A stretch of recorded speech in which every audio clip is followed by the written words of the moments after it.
아내는 매일 밤 운동하러 간다며 집을 나섰다. 처음엔 별 생각 없었다. 결혼한 지 5년, 그녀가 건강을 챙기겠다고 헬스장에 다니기 시작한 게 1년쯤 됐을 때였다. 요즘 살찐 것 같아서라며 웃던 모습이 아직도 기억난다. 나도 야근이 많아 집에 늦게 들어오는 터라 아내가 저녁 시간을 그렇게 보내는 게 오히려 마음 편했다. 같이 저녁을 먹지 못하는 미안함도 덜고 그녀가 운동으로 스트레스를 푸는 거라면 나쁘지 않다고 생각했다. 그렇게 자연스럽게 우리의 일상이 됐다. 아내는 늘 똑같은 검은 레깅스와 회색 후드티를 입고 운동 가방을 메고 나갔다. 문이 닫히는 소리를 들으며 나는 다녀와라고 말하는 게 습관이 됐다. 그날도 평소와 다를 바 없었다. 나는 회사에서 야근을 마치고 밤 10시가 넘어 집에 도착했다. 서울 외곽에 있는 우리 아파트는 15층짜리 오래된 건물로 주차장이 입구에서 조금 떨어져 있었다. 차를 세우고 트렁크에서 가방을 꺼내는데 손이 시려왔다. 3월 말이라 쌀쌀한 날씨였다. 하늘엔 구름이 잔뜩 끼어 달빛도 희미했다. 입구로 걸어가며 문득 아내가 아직 안 돌아왔을지도 모른다는 생각이 스쳤다. 보통 10시쯤이면 집에 있는데 오늘은 좀 늦나? 별일 아니라고 넘기려던 찰나 멀리 엘리베이터 앞에 익숙한 실루엣이 눈에 들어왔다. 아내였다. 검은 레깅스와 회색 후드티, 손에 든 운동 가방까지 평소와 똑같은 모습이었다. 거리가 10m쯤 됐을까 어두운 조명 아래에서도 그녀인 걸 단번에 알아봤다. 나는 반갑게 손을 흔들며 여보 라고 부르려 했다. 하지만 목소리가 채 나오기도 전에 엘리베이터 문이 열리며 아내가 올라탔다. 문이 닫히는 순간 나는 얼떨결에 발걸음을 멈췄다. 멀리서라 그녀가 나를 봤는지조차 확신할 수 없었다. 그냥 습관처럼 손을 올리다 멈춘 꼴이 됐다. 그때 엘리베이터 옆에 붙은 층수 표시등이 눈에 들어왔다. 1층에서 시작해 숫자가 올라갔다. 3, 4, 5 나는 무의식적으로 우리 집 층인 7층에서 멈추길 기대했다. 그런데 숫자는 계속 올라갔다. 10, 12, 14 그리고 15층에서 멈췄다. 꼭대기층이었다. 나는 순간 멍해졌다. 우리 집은 7층인데 왜 15층에 간 거지? 머릿속이 혼란스러웠다. 운동하러 간다고 나간 사람이 왜 꼭대기층에? 궁금증이 발동했다. 아내가 왜 15층에 가는 걸까? 운동복을 입긴 했지만 뭔가 찜찜했다. 나는 급히 엘리베이터 버튼을 눌렀다. 문이 열리길 기다리는 동안 머릿속이 복잡해졌다. 혹시 친구라도 사는 걸까? 하지만 아내가 15층에 아는 사람이 있다고 말한 적은 한 번도 없었다. 엘리베이터가 도착하고 문이 열리자 나는 망설임 없이 올라탔다. 15층 버튼을 누르고 올라가는 동안 숫자가 하나씩 바뀔 때마다 심장이 점점 세게 뛰었다. 문이 열리자 복도가 눈에 들어왔다. 불이 모두 꺼져 있어 어두컴컴했고 복도 끝까지 시야가 닿지 않을 만큼 깜깜했다. 주거층이라 집들이 빽빽이 붙어 있었지만 문마다 붙은 신문과 우편물이 쌓여 있는 걸 보니 사람이 드문드문 사는 곳 같았다. 발소리가 유난히 크게 울렸다. 나는 숨을 죽이고 천천히 걸었다. 복도 끝에 있는 창문으로 희미한 달빛이 스며들었지만 그마저도 분위기를 더 으스스하게 만들 뿐이었다. 아내가 여기서 뭘 할 셈이지? 운동하러 간다고 했는데 이곳은 운동시설과는 전혀 어울리지 않았다. 그러다 문득 한층 더 올라가면 옥상이 있다는 게 떠올랐다. 아파트 꼭대기층에서 한 번 더 올라가면 나오는 평소엔 관리인을 제외하고는 아무도 가지 않는 그곳. 의심이 점점 커졌다. 나는 엘리베이터 옆에 붙은 계단으로 향했다. 계단은 좁고 먼지가 쌓여 있었고 손잡이엔 녹이 슬어 있었다. 한 칸씩 올라갈 때마다 삐걱거리는 소리가 났다. 옥상으로 통하는 문 앞에 섰다. 철문은 오래돼 페인트가 벗겨져 있었고 평소엔 안에서 잠가 놓아 열릴 리 없는 문이었다. 그런데 그날은 손잡이를 돌리자 덜컥 소리와 함께 살짝 열려 있었다. 심장이 쿵쾅거렸다. 문틈으로 차가운 바람이 새어나왔고 그 사이로 희미한 목소리가 섞여 들려왔다. 사람 목소리였다. 낮고 속삭이는 듯한 누군가 대화하는 소리.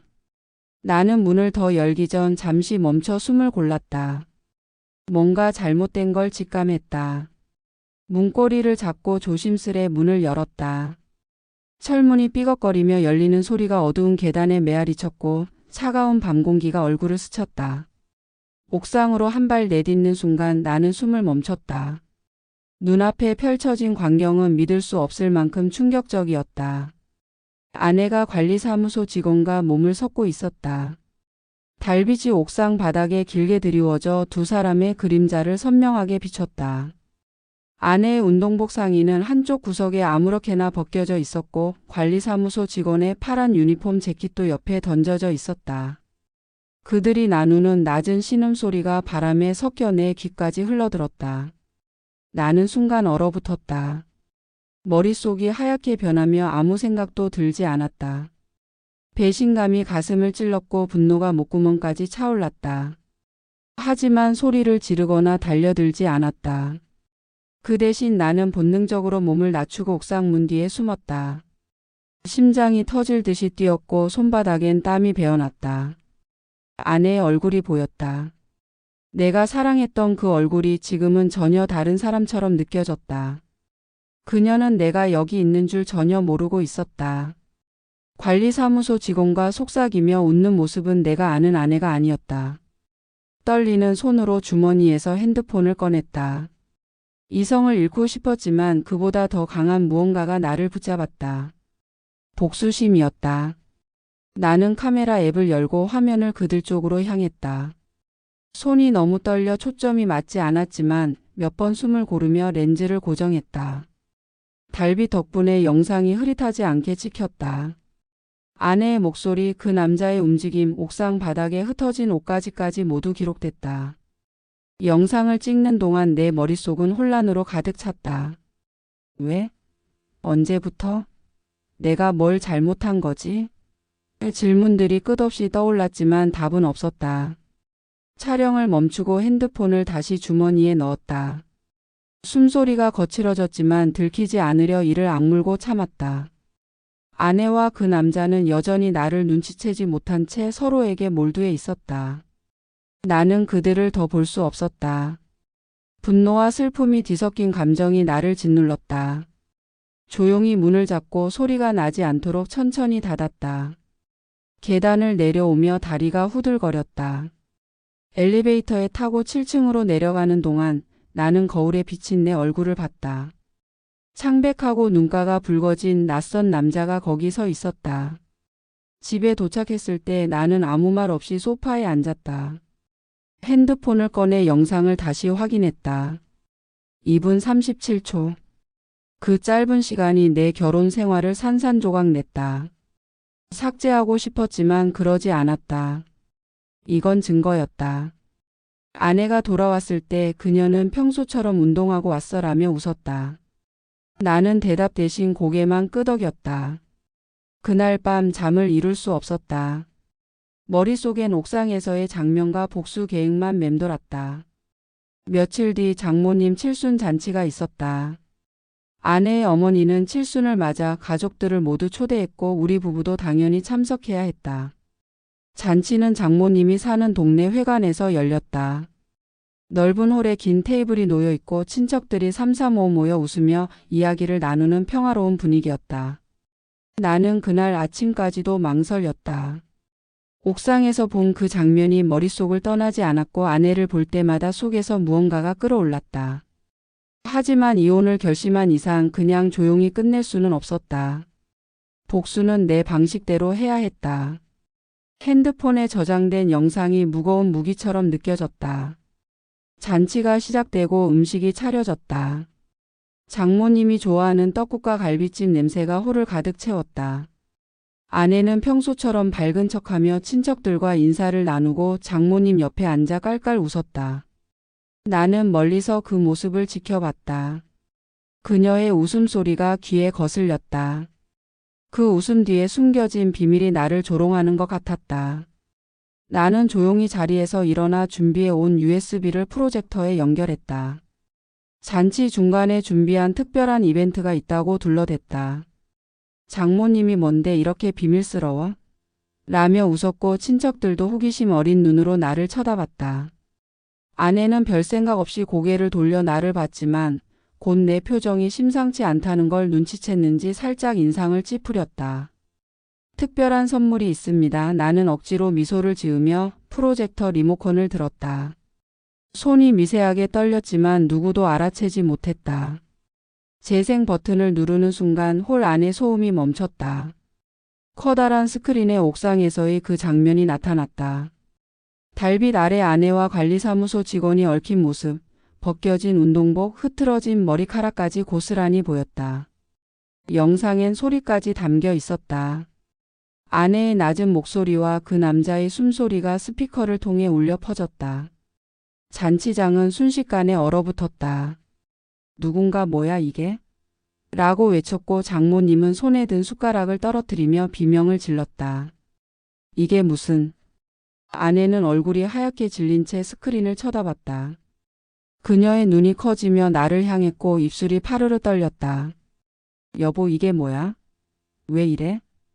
그녀가 자리에서 벌떡 일어나 내게 다가오려 했지만 나는 손을 들어 막았다. 앉아 차가운 목소리가 내 입에서 나왔다. 홀 안은 혼란으로 가득 찼다. 아이를 데리고 온 사촌 동생이 황급히 문으로 나갔고 몇몇 친척은 고개를 돌린 채 웅성거렸다. 장모님은 울음을 터뜨리며 내가 딸을 어떻게 키웠는데? 라고 소리쳤다. 하지만 나는 아내에게서 눈을 떼지 않았다. 그녀는 결국 주저앉아 손으로 얼굴을 감쌌다. 이혼합시다. 나는 조용히 하지만 단호하게 말했다. 그 한마디에 홀 안이 다시 정적에 휩싸였다. 아내는 고개를 들고 나를 봤지만 아무 말도 하지 못했다. 눈물이 그녀의 뺨을 타고 흘렀지만 동정심은 들지 않았다. 나는 USB를 뽑고 가방을 챙겼다. 장모님이 내 팔을 붙잡으며 이게 무슨 일이냐 설명해봐. 라고 다그쳤지만 나는 고개만 저었다. 아내한테 물어보세요. 그 말을 끝으로 문을 나섰다. 밖으로 나오자 차가운 밤 공기가 폐를 채웠다. 하늘엔 여전히 구름이 잔뜩 끼어 있었다. 나는 차에 올라 시동을 걸었다. 그날 밤 나는 집으로 돌아가지 않았다. 아파트에 발을 들이는 순간조차 견딜 수 없을 것 같았다. 더 이상 돌아갈 이유도 그 여자를 볼 이유도 없었다. 핸드폰엔 아내의 부재중 전화가 쌓여갔지만 나는 단 한 통도 받지 않았다. 모든 게 끝났다.